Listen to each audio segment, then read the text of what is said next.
So, very good morning. Welcome back at broncolor here in Switzerland. My name is Urs Recho, and for once I'm not broadcasting from the broncolor studio, but from the showroom here at the headquarters.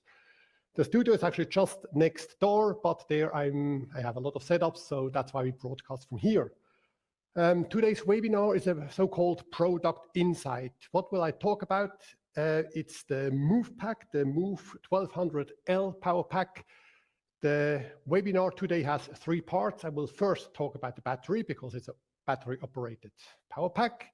Then I will talk about the pack and the possibilities, the options from the pack itself. After this second part, I guess something like half an hour from now, we will have a window to ask questions. So if you have until then questions about the battery especially and the pack, please use the chat window on the right side. My two colleagues that are sitting behind the camera are editing these questions and will pass them on to me, and they will answer them live during today's webinar. After this, we have a last shorter session, most probably about the Mobilit, which is actually one of the lights, I have to say, that works fine with the Move Power Pack. And if there's still unanswered questions, you will have again at the very end of the webinar, you will have the chance again to ask me anything, let's say about lighting. But of course, I would prefer if the questions are about the subject of today, the Move Pack. Right. I will talk about the power pack, technical data, and so on, but I will show you as well a lot of photographs, some from me, but most of them from other photographers that should inspire us as well a little bit. Oh, I could work this way or that way. Just a couple of behind the scenes, how this power pack is actually in use. But as I said, let's talk about the battery first. Battery is inserted here in the power pack at the lower end, and it's actually quite compact. The battery, I mean, the most important question, the first question that always comes up, how many flashes are in such a battery? And at normal charge, you have about 170 flashes at full power at 1,200 joules, which is a serious amount of light. There is a button called Echo, and Echo is in the end nothing else than slow charge. So if you charge your capacitors a little bit more slowly from the battery, you can have more flashes, and you can reach up to 230 flashes from one battery charge. And I'm always talking about full power. So if you go down one stop, you will have the double amount of flashes. If you go down two stops, which is 4 times less energy, you will have more or less 4 times the amount of flashes. So it's more or less linear. Of course, a big factor in battery absorption is, of course, as well the modeling light. So these numbers are given without the modeling light. Let me talk about the modeling light a little bit more precise and how much power it absorbs when I cover the Mobilit at the very end of the webinar. But this means, let's say if it's a beautiful sunny day today in Switzerland, so if I would like to compete or to dominate sunlight, I most probably end up somewhere around power, I don't know, 9.5, something like this. So I'm somewhere around 250 to 300 flashes. But if we have a protected light environment, if you work in the studio at night, in the forest, I don't know, just not in full sunlight, I most of the time work with much reduced power. So let's say we work at power 8, which is still 300 joules, still a reasonable amount of money. And in this situation, I would have 4 times the amount of flashes from one battery charge. And this means I get up to 900 flashes from one battery. Okay, so should be actually enough energy to get the job done.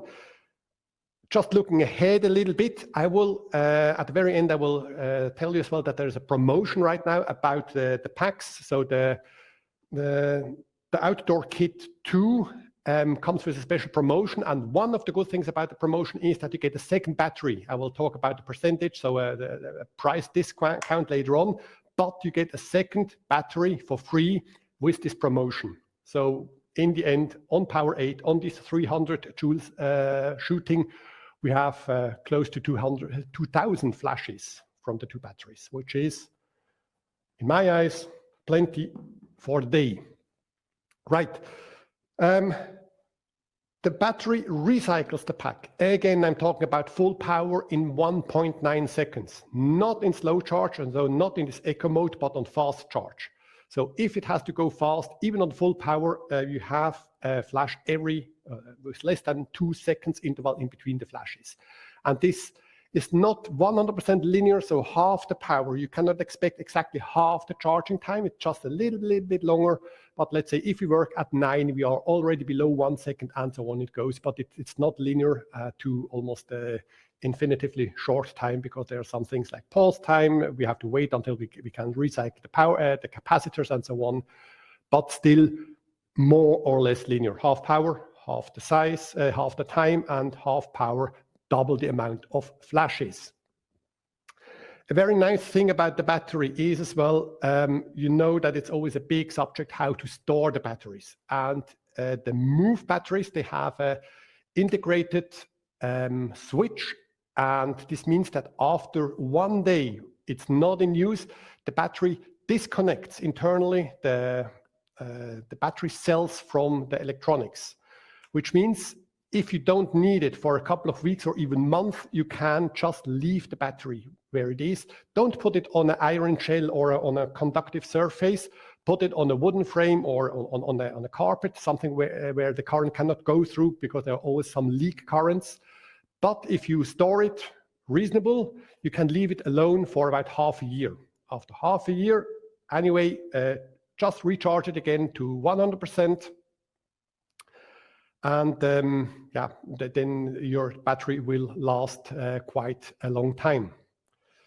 About the charging possibilities, if, I don't know, rental studios, or if you have several teams working with the unit, you must not have a charging a cable and a charge for every single battery. There is as well a charging station. Just let me show this to you quickly, how this looks. All right, this would be this unit. So you can charge up to 6 batteries, very well organized, very clean, stored away. So if you have several units in use, this might definitely be a very nice option for you. What else do I have to talk about the battery? When you insert the battery, so let me put it back.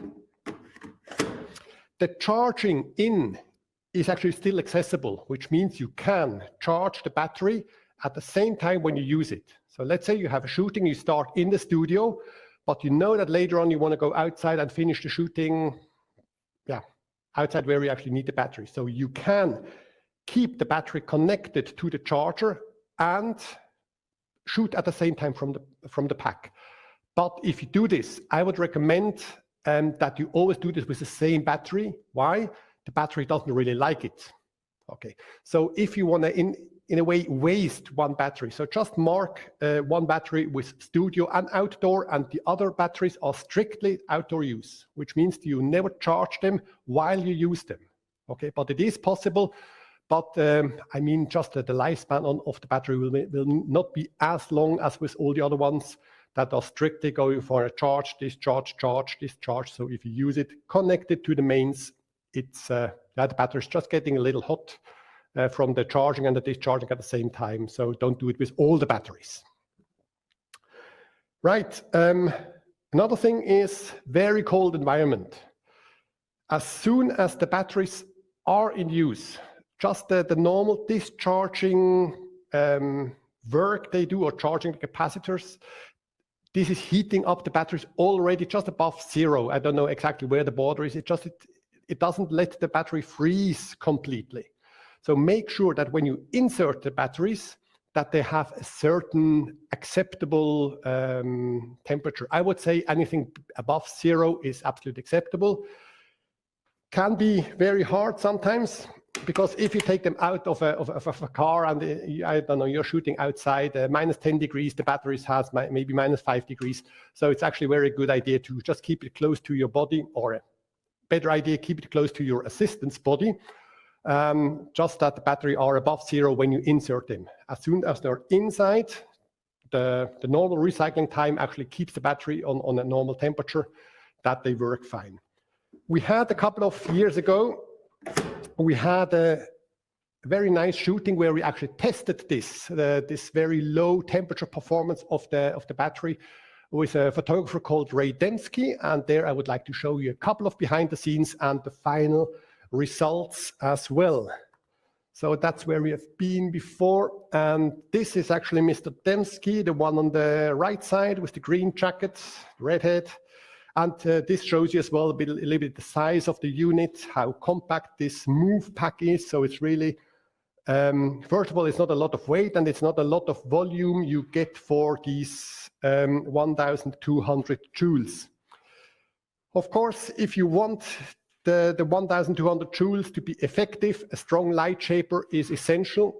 So in most or in many behind the scenes photographs that we get from photographers that use our product, there are a lot of paras around. Of course, here where we went to this crazy location, it was the Para 88, so very flexible, kind of lightweight. Even in this crazy position, we could mount it and illuminate the ice climber from far away in the end, because we could focus it.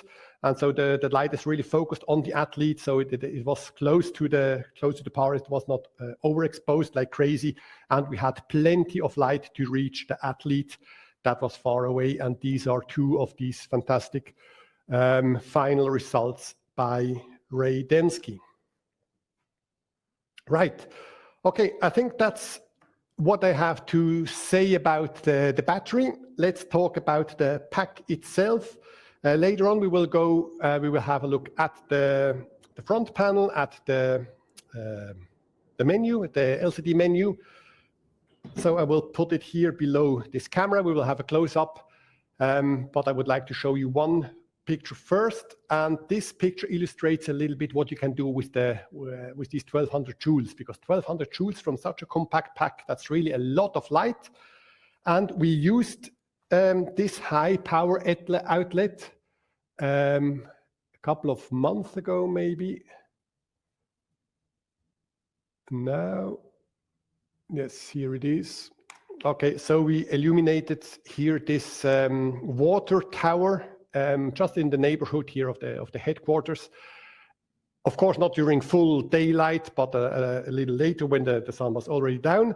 But the little Para you see on the left side is Para 177 as a main light focused just on the top of the tower. Distance here about 30 meters, and the fill-in light, that's the Para held by my colleague Boris on the right side, is the fill-in light, and this light illuminates the tower from a distance of 80 meters. So this is really, it was impressive. Of course, I made some tests in the studio, but it was really impressive to see when I was on location that it really turned out great, and that we have plenty of light, even over, in this situation, 80 meters to illuminate a tower, which is like, I don't know, 40, 50 meters high. So this was actually quite impressive. Wrong computer. That's the one I want. So I would like to flip over now to the other camera, which is showing you the front panel. This is camera 2. Okay, and let me switch the pack on. I hope you have more or less a right view. It's a little bit dark, I'm aware of this, but having the exposure so dark will give you a clear reading here on the LCD menu. So on-off button, that's actually quite straightforward.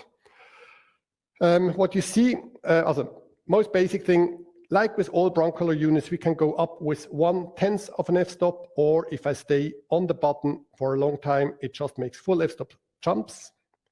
We have a power range of 10 f-stops. Okay. No, sorry, I went up to 10. We have a power range of 8 f-stops, so from almost 10. So if I switch this one off, I have here 10 available. But of course, if I want to have some energy from the second one as well, I have to go down here a little bit. But this means that the entire power range of 8 f-stops is actually available for a symmetry.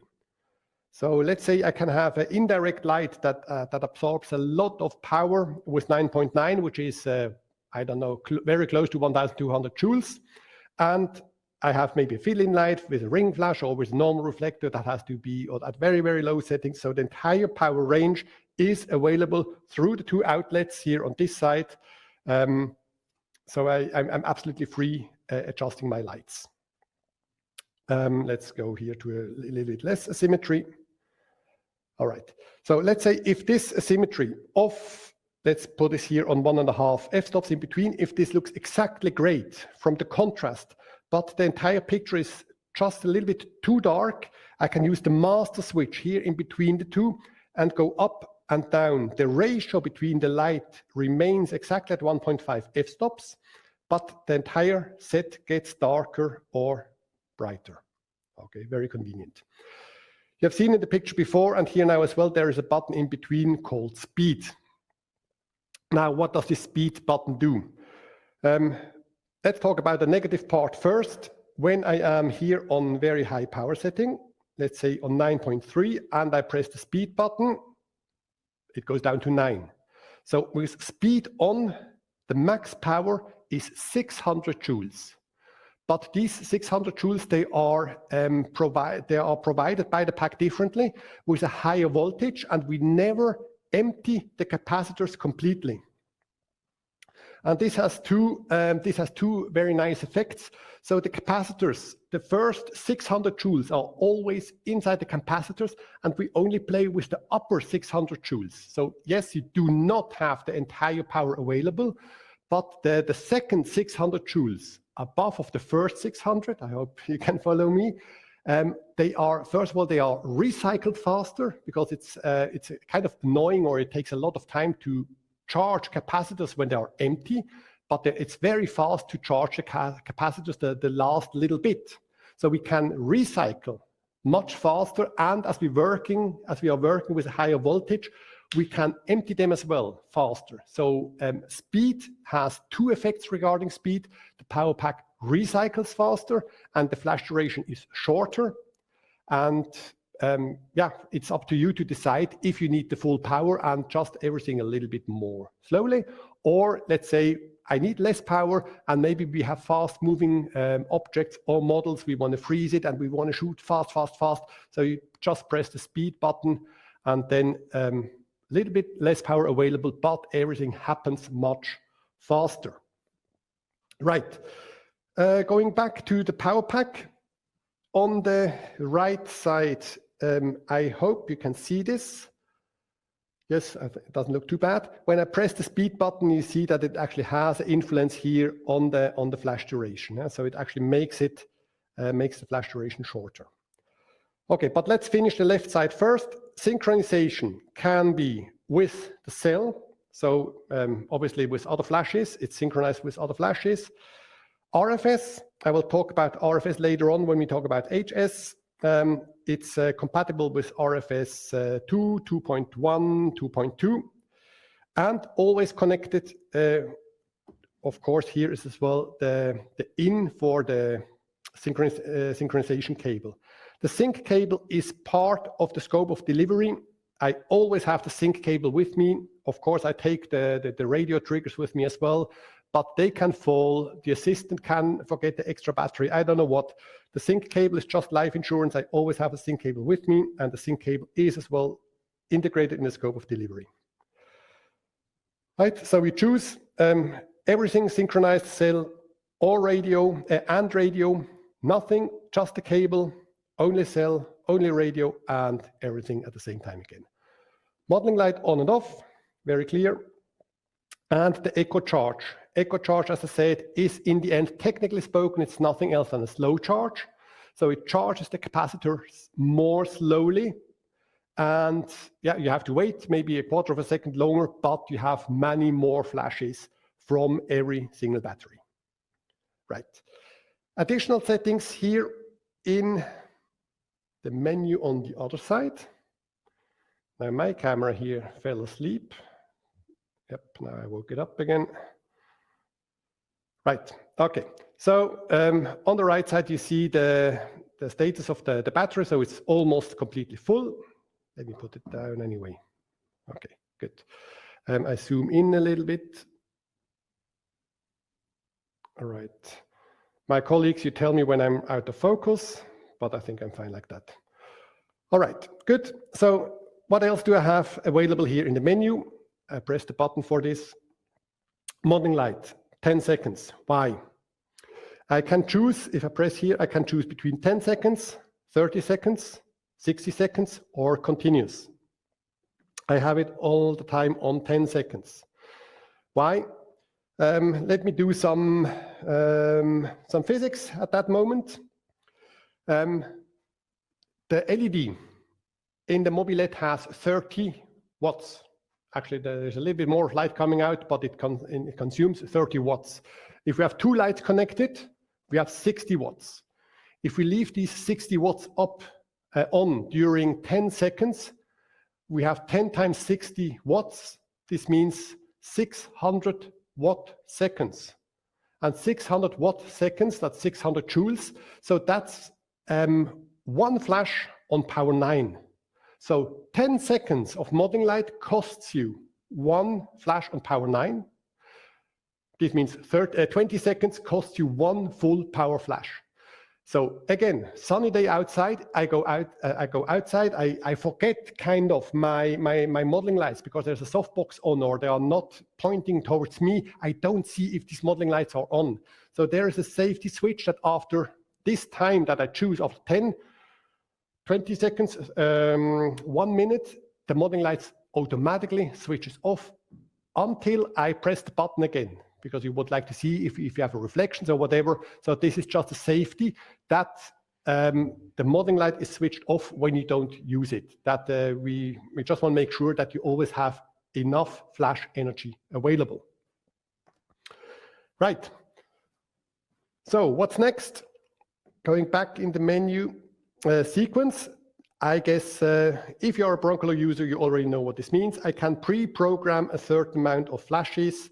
So if I go down here with the power a little bit again, so let's say I would like to have a sequence of 4 flashes, enter, and now every time I synchronize, I get this, I get this amount of pre-programmed flashes. There's, like with the Scoro, we can program as well the interval, which is the time between 2 flashes of sequence. We cannot do this here. Only it's depending on the power. So if I go down with the power, obviously it will be correspondingly faster, right? What I do like about the display very, very much is that it always shows you the flash durations, but not only the longest one, like with all other power packs, but it gives you the flash duration per outlet. So now I know in this situation that lamp number 2, which is on power, on power 2.5, very low power, we have 8,500 per second. The other one, which is on 75 joules, has a 2,600 something of a second. So now I can decide which light is more important and which light could create some motion blur in the photograph. So, but this is just additional information because normally we always give you the longest time. Here we give you the flash duration per channel. So very convenient information, because in the end, the flash duration is nothing else than my exposure time. Okay, the shutter speed on the camera is one thing, but the exposure time of my fast moving object is actually defined by the flash duration. Right, as we talk about flash duration, let me just take the sequence back to 0 or off. That's the wrong button. Okay, flash duration. So here I have the option between optimum and minimum. Only these two choices. Remember that we have, in the end, we have a third one with the speed button. Okay, the speed just makes a compromise. The flash duration is a little shorter, but it's still color balanced, constant color. the absolute, if I go here to optimum, this means the power pack, the first priority of the power pack is absolutely the color. So the optimum refers to the color. We provide a flash, we make a combination of flash voltage versus flash duration that keeps the color constant over the entire power range of 8 f-stops. But if I have a different priority, I go here to minimum. So I tell the pack that the color is of secondary interest. My main interest is very, very short flash durations. And now you see at the same power, I'm still here on this power 6 as before, this 75 joules. I had a 2,600 of a second before, now I have a 4,000 of a second. Okay, so everything happens much faster, but not color corrected anymore. We will experience a slight move to the blue side. So if you work on tier 1 minimum, here it shows. So this you just have to remember that you have to make a new gray balance. After this, everything is fine, but when you change from optimum, there you always have the same gray balance on the camera. If you change to minimum, your fast-moving objects will be frozen, will be sharper, but you will have a slight shift to blue. Right, so again, here I would like to take this back to normal, which is optimum. Audio ready signal, self-explaining. If you want to have the buzzer making noise after each shot, you can of course switch it on. I have it off because it turns me nuts. Studio address, that's the same address like in your radio trigger. And then you can as well give individual addresses to the 2 lamps connected, which means you can, from a remote control or from the broncolor app, you can control the outlets independently. Right, so I think we are almost there, except HS. Let me just check if I forgot something. No, I think I'm there. So HS, I zoom out again to let you see one thing, to let you see a little bit more again. So I have 2 lamps here connected with 1.5 stops of symmetry. And now I'm going into the menu and I try to choose HS here. I choose this, I go on and select. And now I get the message, with HS only lamp channel 1 is active. Press enter, I accept this. So why this? HS means that it's something that we use when we work outside with shorter shutter speed than the shortest sync speed of the camera. So most sync speeds or most shortest sync speeds of cameras are, let's say, a 200 or 250th of a second. Some medium format cameras are an exception. But what happens if we work with a 500, with a 1000, 4000, 8000 of a second? In this situation, we need HS. So HS is the opposite from tier 1 minimum. It actually makes the flash much longer. Why is this? In the studio, HS doesn't make sense. In the studio, we have short flash durations that freeze objects. But outside, it could be that we need short shutter speed on the camera.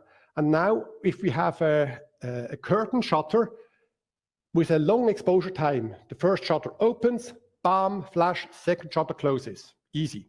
But with very short exposure times, what happens? The first curtain opens and then the curtain runs down. So when should I fire my flash? I always lose because it's never exposed properly.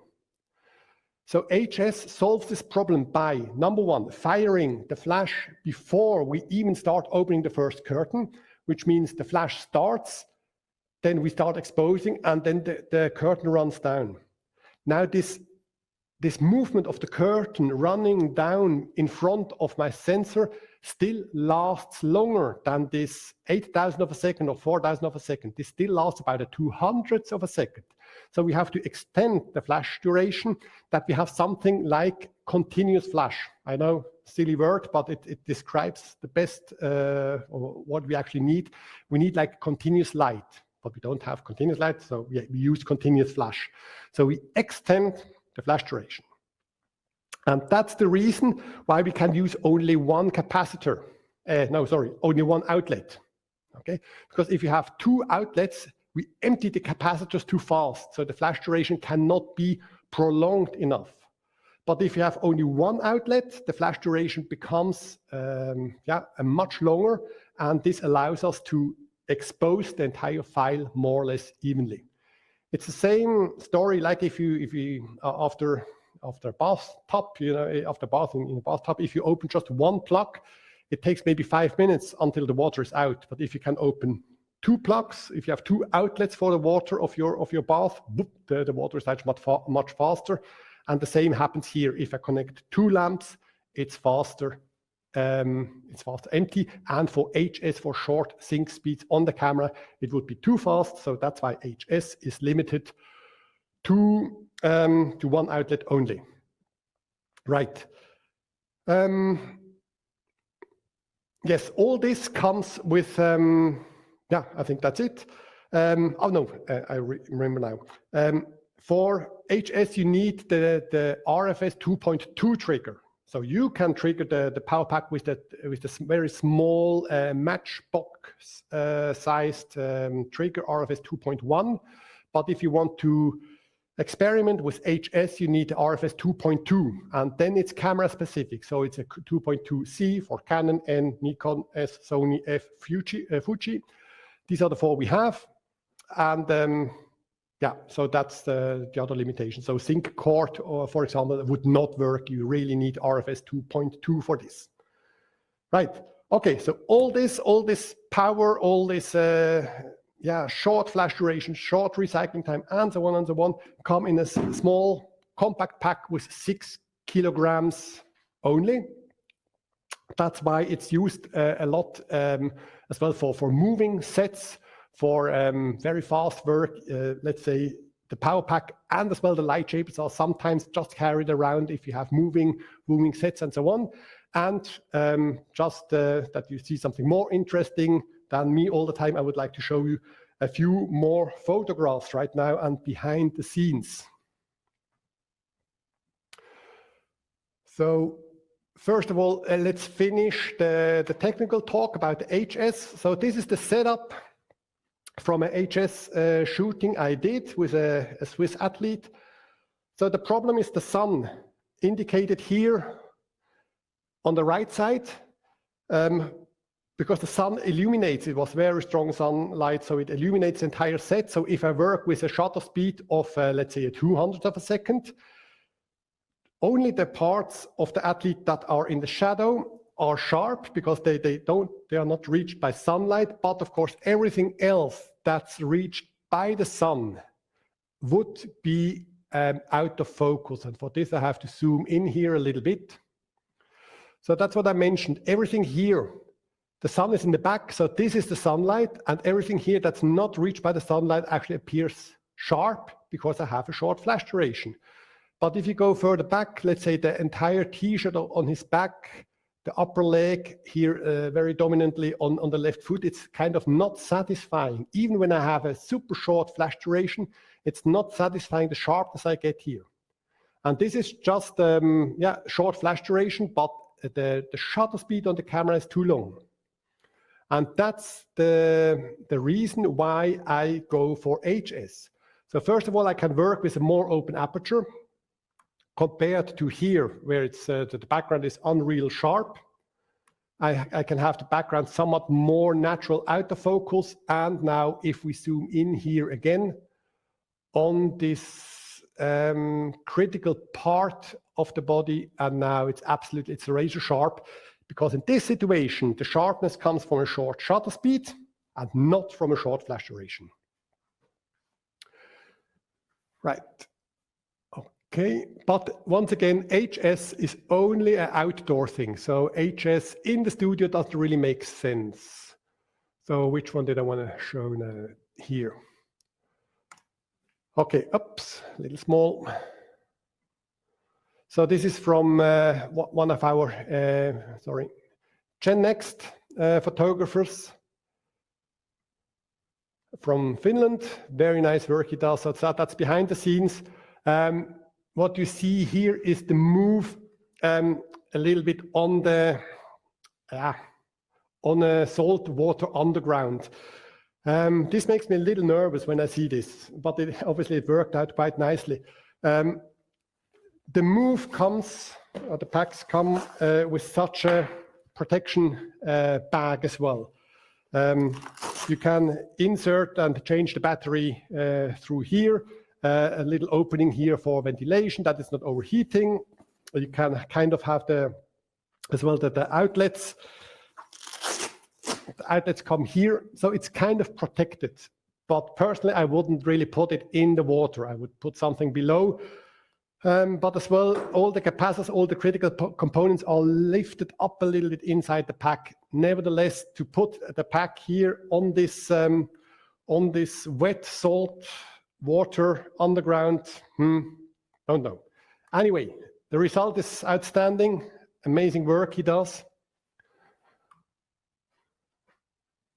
He's one of our Gen Next winners a couple of years ago. Very nice guy, very nice work. Sales strong, always unbelievable fountain of inspiration what he does. Obviously here as well, it's a dynamic set with stylist holding the wedding dress with one guy running around with the para. I think he has the hardest job. Another guy running here around with the move pack, sales strong here in action. Two more stylists and another behind the scenes. And the final results, always just a dream. Even after years, outstanding what he does. One of the greatest photographers around in my eyes.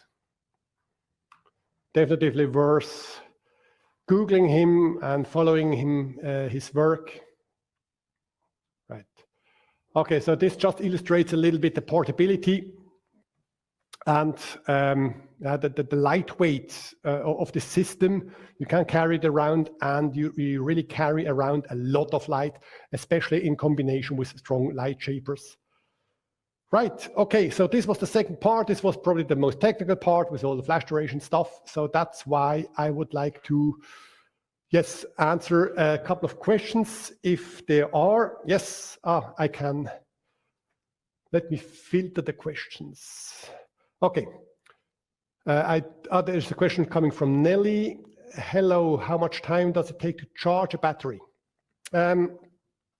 Batteries are charged very fast at the beginning, and at the end it takes longer and longer. So I think it's very important that we can continue at least work very fast. You see it as well with your phone, with your whatever portables.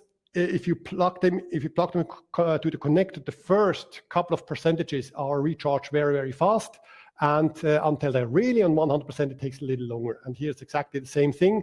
I would say that in 1.5 hours, we are at least at 75 to 80%. So after 1.5 hours, you have an almost full battery. Okay. Let's say talking about the amount of flashes you have, if you have the chance to do. I just get another message. Okay, for full charge. Okay, wonderful. I get more precise information from my colleague. So it's 100 minutes, 100%. Okay, so I'm still not too wrong with my 90 minutes, 75%, but at 100 minutes, we have 100%. So thank you very much, Axel, for this technical update. Michael wants to know, how long are the cables? Very good, of the Mobilit lamp. Let me answer this when I talk about the Mobilit. Well, I can give you the answer already. It's 3.5 meters. Okay, there are extension cables. I will show you in the behind the scenes what this means. That's actually, let's say, one of the limitations. We have 3.5 meters cable. So they should not be like completely straight. So they should hang through a little bit, or maybe even touch the ground, that not everything is falling. So the setup size from light to light is about, I would say, 6 meters, unless you use extension cables, right? But extension cables, I was always talking about, the thin cables, the lightweight and all this. So extension cable, of course, add weight to your sets, but sometimes you just need it. Okay, so we have 3.5 meters cable there. Hi, this is from Thierry. hi, for HS, the Hasselblad H6D can be used with the remote 2.1. No. RFS 2.1. I use the RFS 2.1 as well on my Hasselblads, but the 2.1 has no communication with the camera, and only the RFS 2.2 they have a communication with the camera, and this is important because we have to pre-fire or delay the camera, pre-fire the flash or delay the camera. So the camera has to tell the pack, I'm soon going to expose. So the flash starts and then zit, we expose, and that's it, and then it works. But the 2.1 only tells the flash, I'm open now. But with a shorter shutter speeds, this I'm open now, this refers to the first shutter hitting actually the lower end of the screen, but then the second shutter is already closing. So 2.1 does not work with HS. But within brackets, with your Hasselblad H6D, you can use shorter shutter speeds anyway. Probably not the crazy 8,000 of a second thing, but I think it's like a 1,600 of a second. So most of the jobs can be done anyway, but no HS with 2.1. Okay, Dominique wants to know if you prolong only with one cable at one side. Oops. Now, here it is. If you prolong with one cable on one side, will it? The questions are jumping around. Will it lower the power of the lamp? Yes, but you will not realize it. You will not realize it if you have the cable straight. I would say for about 5 meters, you can expect a loss of 1 or 2/10 of an f-stop, but you can forget about it. What you should not do, you should never wire up the cable like this. You should never do it, especially, you know that the problem from, if you have an extension cable from the mains, if you do it like this, or if you leave the cable on the cable roll, it starts melting. And of course, here in the flash lamp cable, we have crazy currents, and there will be induction. I think the heat is not really the problem, but induction will create a very strong magnetic field, and this, of course, absorbs energy. So you can, if you want, you can give it a try. You wind up a cable in the studio, and you can even see the cables jumping.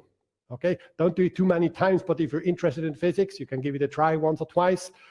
And this, of course, this is a loss of energy, right? So, but if the cable lies straight, is not winded up, you can forget about the power loss in the cable in extension cables. Concerning extension cables, another question: are the broncolor extension cables compatible with Mobilit Pulsar G? There I have to ask my colleagues. Can you find this out for me, please? If the extension cable is the same for the Pulsar G lamps and for the Mobilit. I think, my guess, it's the same. We have a special extension cable for the Litos. I think here I would use the same, but let's check my colleagues this more precisely. Robert wants to know, hello, could you tell us if there is a minimum power setting you can use with HS? Yes, there is a minimum power setting, but in my eyes, it's irrelevant, okay? Why? Let me put it this way. If you work on full power, 1200 joules, and let's say the flash duration, we extend the flash duration to, let's make it simple for me, to 1/80th of a second. Okay, so let's say maybe it's maybe only 150th of a second, but make it easy for me, for my calculations in my head. So we extend the flash to 1/80th of a second, and you're using on the camera, you're using 8,000 of a second. So the flash duration is 1/80th of a second, but every single pixel is exposed during 1/8000th of a second only. This means that you're using only 1% of the flash power chosen here only 1% of the light energy actually hits the sensor, because all the other, how do you say, all the other pixels are hidden behind the curtain. So this means that working on a 8,000 of a second, your beautiful move 1200L becomes a move 12L, 12 joules in the end. Okay, so maybe it's double because it's not an 80th of a second, but a 150th of a second. Okay, so maybe it's a move 24L, but you will always end up working at very high power settings. In the studio, I know I'm repeating myself, but in the studio it's useless. So be not afraid that you have too much light in the studio, because you should ban HS from the studio. Studio is only, HS is only an outdoor thing. When we have a lot of environmental light, we want to open the aperture, and for this we have to work with very, very short shutter speed on the camera.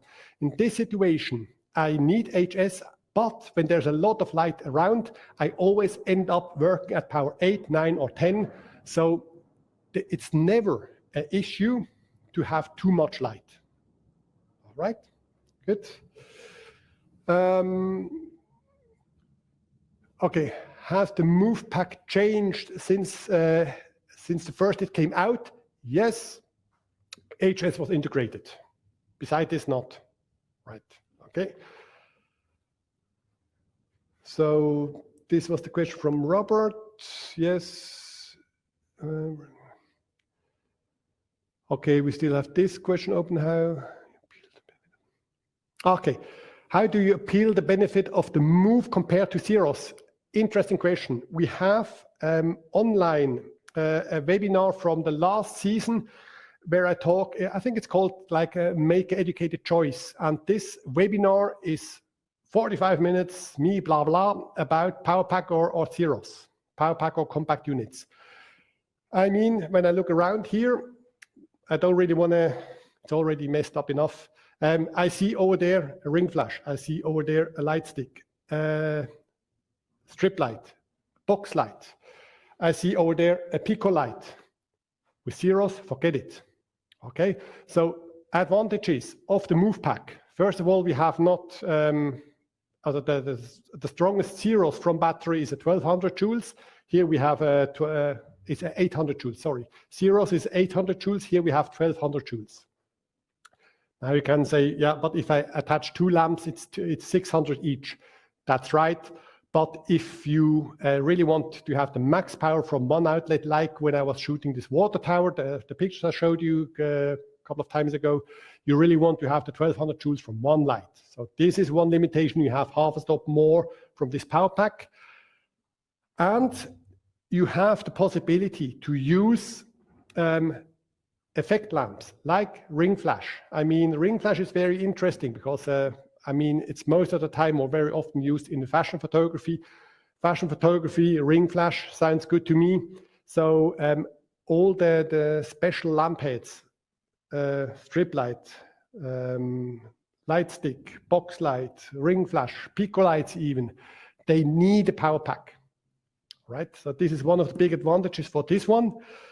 And but some of your questions came about the cable length. Of course, that's an advantage for the zeros because I can put one zeros at, I don't know, 80 meters away from me and it still fires, okay? But if I have one move pack and two Mobilets, I'm not going to work with a 100 meter setup, okay?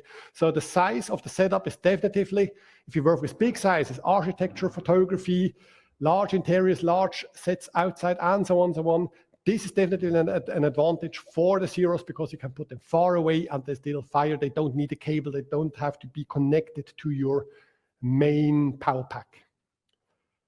And in the end, if you say, okay, I work with two lamps each, you can have as well two, let's say on the zeros, let's make it, you have a 800 zeros and then the 200 zero, the 400 zeros together is 1200. So you are with two zeroses. Power-wise, you are at the same level. You have more freedom to put them at any distances, but the limitation is no special light shapers, no effect lamps with zeros. There are really a lot of questions. I'm very happy about this. Okay, this was about the power loss minimum default. Is there a downside of having HS on by default when using only one lamp? Yes, of course. Don't do it. Okay, HS is only use HS when you really have to. Why would you like to work with a very long?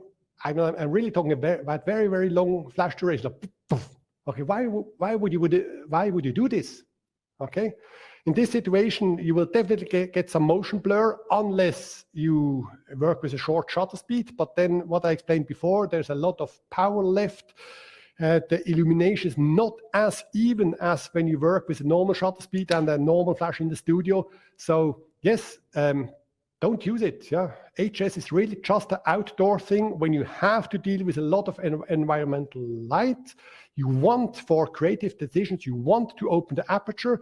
This requires to work with a short shutter speed, and then you have to use it. But don't see it as a creative possibility. It's just a technical trick that allows you to work like this. But don't. It's not my hobby. I only do it when I have to do it. Right. I think. Is there a RFS 2.2 Hasselblad specific? Very short question. Answer is no. This was the other Hasselblad question. Urs, you mentioned the broncolor app, but I thought the Move wasn't compatible with it. Can you please confirm? Oh, my mistake. Oops. No Wi-Fi. Right. Sorry, my mistake. Has no Wi-Fi integrated, so which means, yeah, we didn't upgrade this. The question was about upgrading. And so this was not an upgrade that we integrated Wi-Fi in the Move pack. So this means it's not compatible with the Bronc Control app. You can remote control it from the RFS triggers, but not the luxury of the app. This was my mistake. Yes, sorry for that. Two final questions. Okay. Okay, for H6D, I answered this already. RFS 2.1 can be used with the Hasselblad HD, but no HS. Last question. Hello, Urs. This comes from Michael. Does the modeling light adjust its power depending on the power of the chosen flash power? No. It's a modeling light on and off. It has only 30 watts. Let me switch it on quickly. So there's no lamp head connected. I'll accept this. And it's the other outlet. So let me just take HS out quickly. So we can actually, I cannot switch it on because it's an HS. Now it is on. And now I can switch it on. All right. So it's, let's say, it's not blowing me away. All right. So it's not heavily overexposed. It's 30 watts. Okay. So it compares to about 100 watts tungsten, but you never have too much modeling light. So that's why we saved this engineering energy and we saved this money to integrate proportional modeling light. No, it's on or off. Right. Okay, and this brings us actually, yes, question window is empty. This brings us to the last part of this webinar, which is the lamp head. As I mentioned before, 30 watts LED corresponding to about 100 watts tungsten. Most of the time you have it not on. If I work outside, it's not really seen. Okay. So most of the time I have it off as well to save, of course, my battery energy. There is a continuous light adapter, so you can have the battery can go into this pocket on your belt, and then with this lovely connector, you can directly connect the Mobilit with your battery. So if you have a small continuous light job, and you maybe want to have somebody running around with the Mobilit, you do not have to run additionally around with the power pack. You can really have the battery here, then short cable from the battery to this connector, and then the lamp head goes into, looks like this, right? Okay, so this allows you to work with continuous light directly from the battery. The LED is daylight balanced. However, I know maybe further, no, it's not in my background, we have a LED F160. Of course, that's a different story. This light is specialized, has a higher CRI. You can change the color temperature. So here we have a fixed color temperature. It's daylight balance, it's 5,500 Kelvin. But of course, it's the light quality cannot be the same like the specialized LED F160, which has 160 watts, of course, much more light and a higher CRI. So you can make short video sequences with it, absolutely okay. It's designed for this, especially with this adapter, but it's not competing against the specialized light of the LED F160. The lamp weight is 1.7 kilos. Yes, it's not nothing, but as you have seen before, it's very easy to run around. If I hold it in my hand or if I show it to you together with my hand, it's really super compact, lightweight, has it internal ventilation. So it's a very nice, small, compact light, easy to carry around. Extension cables are 3.5 meters, and there I would like to show you a couple of setups that show you what this means in reality. So we are going back here to Joao Carlos's work. For once, first the finals, some fashion sets, how he works with it. So you see there are a couple of meters in between the two lights. The octabox as a main light, fill in just the normal reflector. And here that's pretty much it. You see that the cables are already hanging through a little bit. Power pack in the middle, one light on the right, one light on the left. But that's, in my eyes, that's one of the very few limitations, is the size of the setup. Unless you take extension cables with you, but an extension cable is pretty much the weight of a lamphead or even more. Talking about extension cables, do we have the answer about extension cables? Are they compatible with the normal ones? Mm-hmm. Okay, good. There is special extension cables. I just repeat it because I don't know if you heard my colleague. It's a 10-meter extension cable dedicated to the mobile, to the move pack and the Mobilit. Okay, that's of course the one we recommend, but not the short one. Okay, so definitely recommendable in such a situation where you really have only one move pack. You don't have, let's say, an additional. Do you see me? Yes. If you have an additional Cirrus L maybe with you, you can of course combine them. Okay, they are both. They have, for example, the same power range. The Cirrus L and the Move, they both have 8 f-stops of power range. They have obviously the same color of the flash. They have even this, no, they have different color of the modeling light, but they have the same flash durations. The Move and the Cirrus L, they both go down to 8,500 of a second flash duration. Extremely short, shorter than any shutter speeds, most probably on your mirrorless or DSLR cameras. Okay, 8,500 of a second is really, really very short. So there's no downside of, let's say, working with the Move as your main lights, but then you have these two lights are more or less close to each other, and then you have like another light, can be, of course, can be a second Move, but can be as well Cirrus S, no, a Cirrus L, which is on a different location. Do I have one more here? Yes, I have the final. So the behind the scenes, again, with the small octa as a main light, and as a kicker, we have just a normal reflector. And this is the final of him, exactly. Talk about lamp heads. We mentioned this one, but here I have 2 different lamp heads connected. I have, let's say, a normal pulsar G is hanging over there. It's connected as well, and this fires as well. So everything, every lamp head, even the pico lights, ring flashes, all the special lamp heads I mentioned before, they are all firing, but only the Mobilit has a modeling light. That's why the studio lights, like strip lights, light sticks, ring flashes, studio lights, they have higher modeling light voltage. That's why we cannot operate the modeling lights from a battery-operated power pack. So compatibility-wise, flash, everything works, modeling light, only Mobilit, and vice versa, by the way. So if I work in the studio and I'm desperately looking for one more light to work on my Scoro, let's say, I can use the Mobilit, but no modeling light. And of course, only all the way up to 1200 joules. So flash world, it's compatible. Modeling light, the world is divided in battery and not battery. Right.